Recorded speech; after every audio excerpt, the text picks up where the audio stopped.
Strawberry plants always നമ്മൾ plant ചെയ്യേണ്ടത് loose സോയിലിലാണ്. ഞാനിവിടെ യൂസ് ചെയ്തിരിക്കുന്നത് സോയിൽ പ്ലസ് കമ്പോസ്റ്റ് പ്ലസ് ഉമിയാണ്. അത് റൂട്ട്സിൻ്റെ ഡെവലപ്മെൻറ്റ്, റൂട്ട്സിൻ്റെ ഈസി ഗ്രോത്തിനും പ്രൊമോട്ട് ചെയ്യും. അതുകൂടാതെ വെള്ളം സ്റ്റോർ ചെയ്യാനും വെള്ളം ലോക്ക് ചെയ്യാതിരിക്കാനും സഹായിക്കും. എന്നാലും നമ്മൾ റെയിനി സീസണിൽ ഒന്ന് സൂക്ഷിക്കുന്നത് നല്ലതാണ്.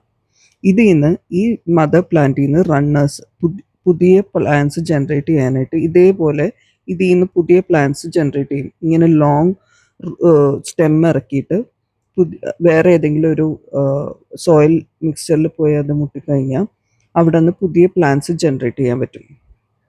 ഇതിനെയാണ് റണ്ണേഴ്സ് എന്ന് പറയുന്നത്. ആദ്യം കാണിച്ച റണ്ണർ മദർ പ്ലാന്റിൽ നിന്ന് പോയതാണെങ്കിൽ ഈ രണ്ടാമത് കാണിക്കുന്ന ഈ റണ്ണർ ആ മദർ പ്ലാന്റിൽ നിന്ന് ഡെവലപ്പ് ചെയ്ത പ്ലാന്റിൽ നിന്ന് പോയ റണ്ണറാണ്.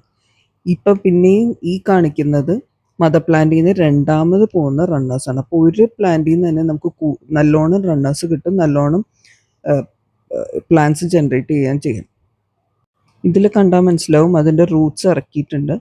After root full development or 4 or 5 leaves we can cut the runners.